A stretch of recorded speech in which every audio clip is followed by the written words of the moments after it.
It's Luke bringing you my running back rankings for the 2021 fantasy football season. We're going to be going over my top 36 running backs for this year, essentially where I'd be drafting them in fantasy drafts. So if you're having a draft, just take out these rankings, draft the highest one on the board, and you'll be good to go. We'll be implementing my database approach as always to help decide these picks. So without further ado though, let's hop into them. Starting off with our surefire studs, at number 1 we have Christian McCaffrey of the Panthers.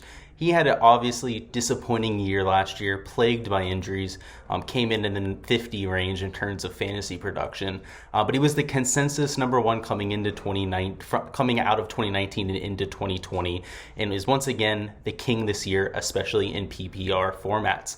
They were left scrambling last year, obviously, when he fell to injury. Mike Davis came in, saved the day if you had him in the handcuff situation, but he was coming off a historic season. He averaged 29.4 fantasy points per game in 2019, and his limited sample size in 2020, he actually brought that number up to 30.1. So it's not like his production fell off when he was healthy, and all signs from reports right now are that he's back to full health, is running at full speed, cutting on both knees, and all that is music to my ears. And at number 2 we have Alvin Kamara. He was the number 1 fantasy running back last year, actually the number 1 fantasy player period last year. He was the 2020 again number 1 running back. He's number 2 this year, but could easily be argued for number 1. I just think that McCaffrey has a little bit more upside, given from the numbers we saw from 2019 and 2020. Obviously, he's a dual threat at running back. He had 83 receptions as a running back and over 750 receiving yards. Those are receiver 2 numbers, borderline receiver 1 numbers. Also had 16 rushing TDs as well. So with Alvin Kamara, you can't go wrong at all. He's like a 1B to Christian McCaffrey's 1A. At number 3, we have Dalvin Cook. Now, this is where the running backs take a little bit of a step down. I believe those top 2 guys are just on a tier of their own, per se.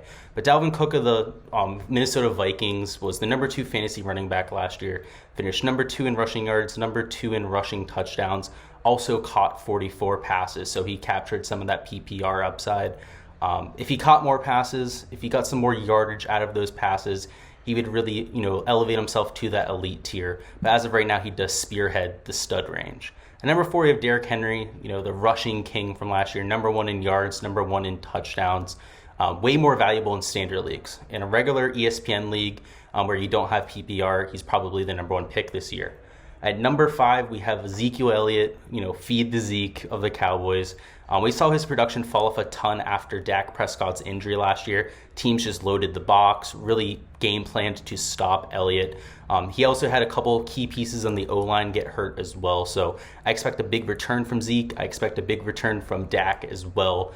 And we're going to be riding the Cowboys this year. And at number 6, the last of our stud range, we have Saquon Barkley of the Giants. There's huge question marks around his health. He's just starting to get back into game shape, just starting to do his sprints and whatnot. So it's still a little bit early. He's probably not going to be starting the regular season, at least at full health. So it's a little bit of a risky play. But when we saw him healthy in 2018, when we saw him in 2019 before the injury, he was an absolute stud. Went out there, was running 80-yard touchdowns seemingly every single game with a horrible O-line, a horrible offense. So I really like his upside if he comes back healthy. Just obviously keep in mind that he had that horrific injury. There's still a lot of conflicting reports, we'll say, on his health. So you need to tread with caution. And now getting to our breakout candidates, ranked 7 through 12. Spearheading them is Nick Chubb of the Cleveland Browns. He came in number 11 in terms of our running backs last year, so not necessarily in that elite range, but he really turned on his game come the end of the year. Over the last 6 games of 2020, he was a top 5 fantasy running back, so I look for him to build on that momentum behind such a good O-line. Really an offense that I look to take a step forward here in 2021. At number 8, we have Austin Eckler. Obviously, he also played a lot of injury last year, only played in 8 games, but when he was healthy, he was absolutely electric. Somebody who caught a ton of passes, actually caught 56 passes last year, and that was in the small sample size of games. So somebody like Alvin Kamara that's going to get a ton of PPR stats, and somebody, if he can stay healthy, could easily crack the top 5 this year. At number 9, we have Clyde Edwards-Helaire. He's of the, obviously of the Chiefs. He comes in number 22 last year, had a disappointing season. People had him pre-ranked as, a top 10 guy, somebody you were drafting in the first round. But he also caught, his fair share of passes last year, 36. And that was despite his fair share of drops. So I also expect his touchdown numbers to rise. He has Le'Veon Bell out of the fold. Obviously, the Chiefs' offense is one of the most potent in the entire NFL. And again, he's going to get a fair share of touches in that offense. At number 10, we have Aaron Jones. Not much to say there. Very solid pick. I think there's a lot of question marks around the Packers' offense. I'm actually personally a believer in that offense. That's why he cracks my top 10 here. But I think he's a very good value pick, somebody you're probably getting towards the end of the first round, maybe even the beginning of the second round in your fantasy drafts. Joe Mixon at number 11 showed just how fragile he can be in 2020. I'm still a little bit higher on him than most, even though he absolutely burned me in my fantasy leagues. Still ended up taking them all down, every fantasy league I was in, but Joe Mixon was a prominent feature in many of those lineups. Really only played 3 games all last year, but ended up putting 2 30-plus fantasy point performances out there. So he showed that he still has that pop. He still has that explosiveness. It's just how reliable can the guy be? If he has a bounce-back year, if he plays all 17 this year, watch out. And at number 12, J.K. Dobbins, a little bit of a surprise pick here. I'm a little bit higher on him than most as well. He looked really solid as a rookie. He's going to demand a very large target share now that some of the other guys that were in that running pool are out of there.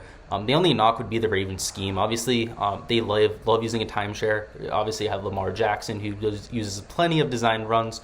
And they also have Gus Edwards, who's going to get plenty of touches as well. So still think he's the highest upside rusher. He's still going to get the most rushes out of the bunch. So he's a good target there in fantasy. And now for range 13 through 18, what I like to call the solid starters. People you're probably drafting in rounds 3 for 4 in fantasy drafts. People you can plug in, week out, pretty much rely on some solid production. Kicking it off at number 13, we have Jonathan Taylor, who was, believe it or not, the number 6 fantasy running back last year. A lot of that had to do with injury, just with not a lot of bodies actually making it through the season. Jonathan Taylor heated up towards the end of the year, was somebody who actually won me a bunch of my fantasy leagues as well. The one knock on him, and I'm very familiar with this, is his hands. He has, stones for hands, really can't catch anything at all. So to become an elite option in PPR leagues, he's going to have to clean that up. He's obviously a rookie, somebody who's really young, so he has plenty of opportunity to do so. At number 14, we have David Montgomery. He was the number 4 running back last year in PPR formats. And I believe he's the most overhyped running back going into this year. I think the whole Bears offense is very much overhyped. I'm a lot less bullish on Justin Fields than most as well. He's a rookie quarterback. He's likely to struggle out the gate. It's not like he's a Patrick Mahomes or anything like that. And more than half of Montgomery's fantasy production was via the passing attack last year.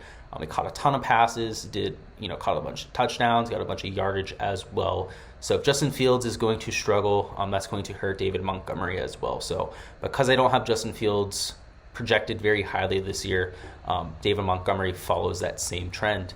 At number 15, we have Miles Sanders, obviously victim to injury as well, but showed plenty of potential. Don't mind him at all. Antonio Gibson, same kind of thing. He didn't really get injured last year, just was very solid from beginning year to the end.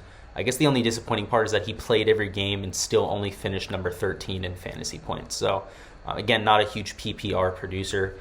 Josh Jacobs is going to have a huge year, in my opinion. You have the Los Angeles Raiders with a lot of young up-and-coming receivers, a great O-line. Derek Carr's getting better year after year. I think a lot of people forget that Derek Carr only started playing quarterback 3 years before he was drafted, didn't have much experience, went to a very small FCS school as well. So he's still learning how to play quarterback. Josh Jacobs is going to be a huge beneficiary if that offense ends up being as potent as I think it will. He's going to get a bunch more touchdowns. He could easily lead the NFL in touchdowns. Unfortunately, he still can't catch a ball, so that's why he doesn't crack my top 10. If he had that receiving upside, hell, he could be the number 1 fantasy player this year. He just doesn't. That's why he comes in at number 17.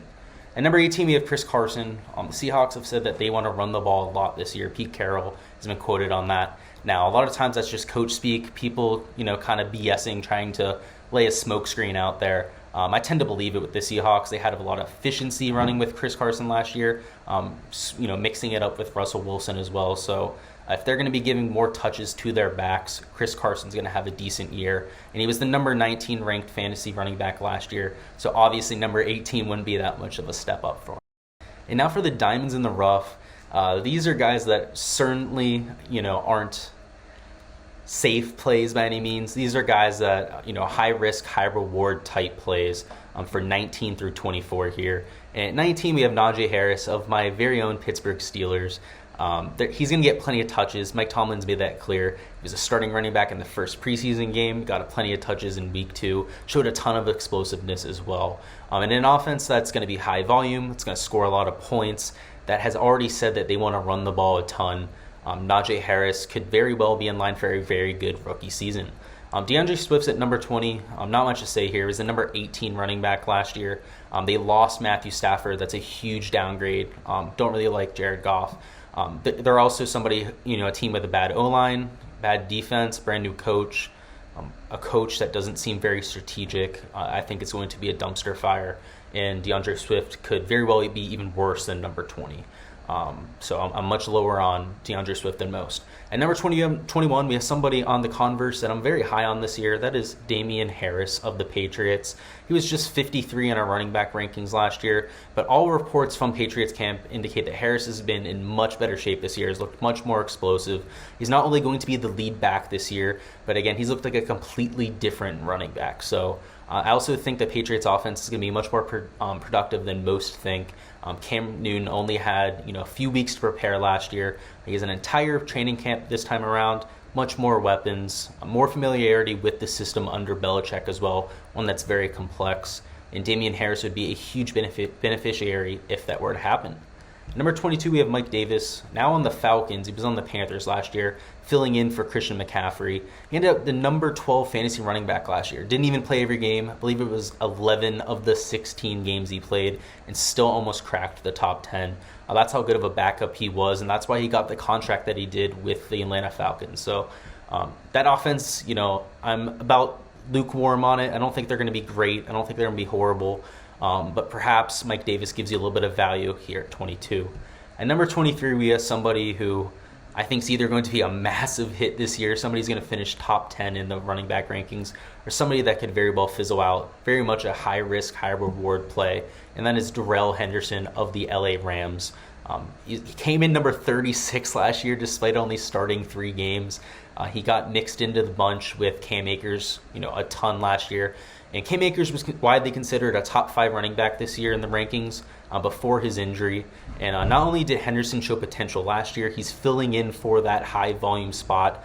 Matthew Stafford is a huge upgrade for this team. They're going to get a lot more red zone looks. And as a result, Darrell Henderson could put up massive numbers.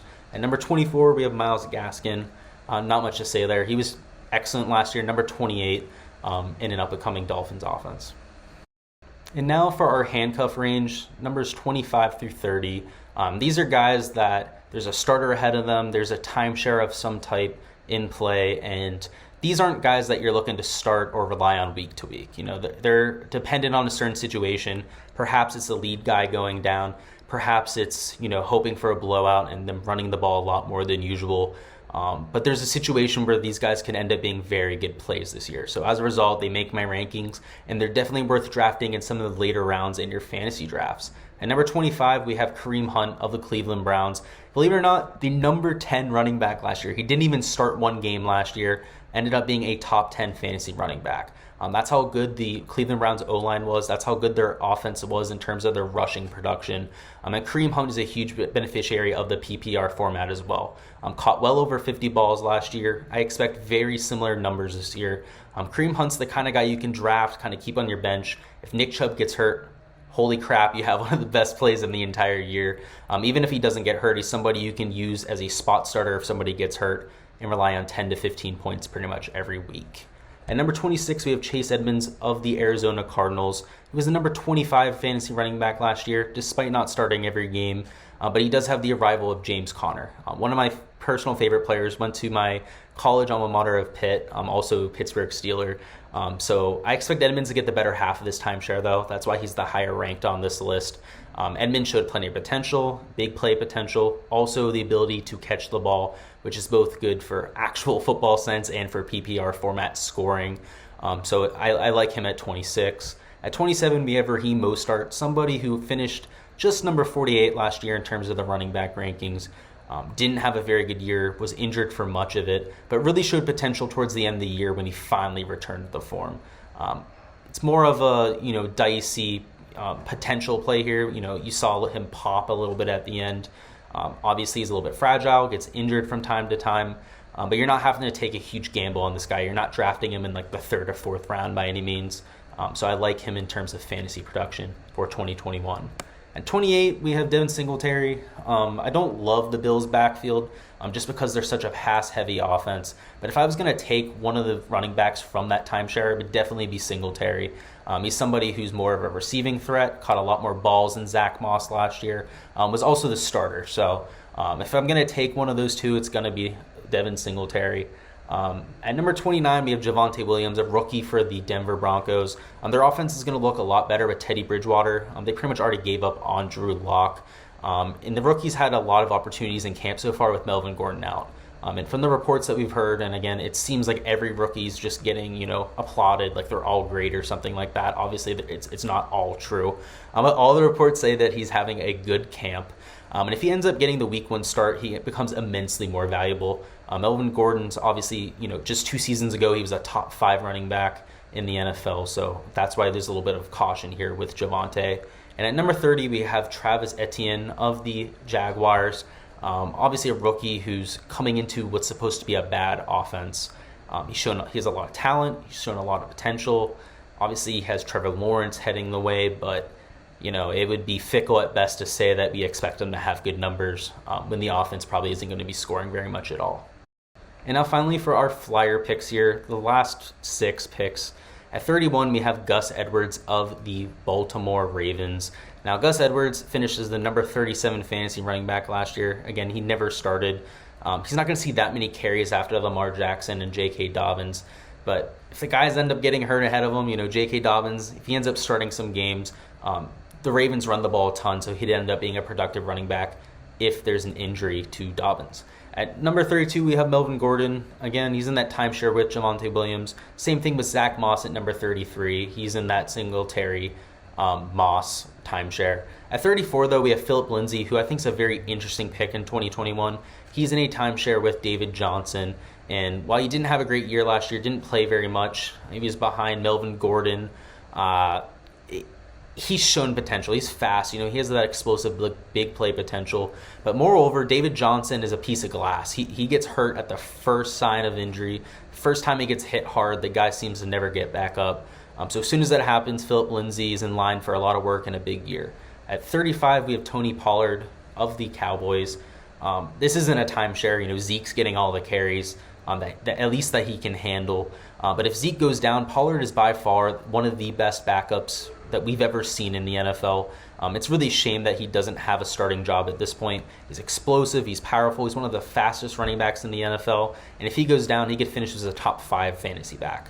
So I'm drafting him in pretty much every fantasy league that I have. Taking him in like the last round is like an absolute flyer. He's like not even projected in most leagues, projected for like 50, 60 fantasy points. But again, if Zeke gets hurt, like you hit the lottery there with Tony Pollard.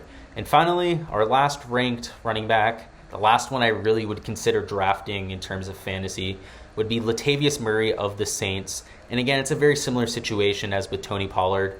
If Kamara goes out, gets hurt, Latavius Murray is an absolute animal. In the games that he started last year, averaged well over 25 fantasy points, got over 25 carries in those games as well. He's an absolute workhorse, power back that scores a ton of touchdowns. So also knows how to catch the ball too. So we saw him catch like 5 to 6 passes because they throw so many passes to the running backs down there in New Orleans. Like him as a flyer play. Again, you could draft him in like the last round as well. And he has immense potential. All for my running back rankings, guys. Let me know in the comments who you guys have as your number 1 running back this year.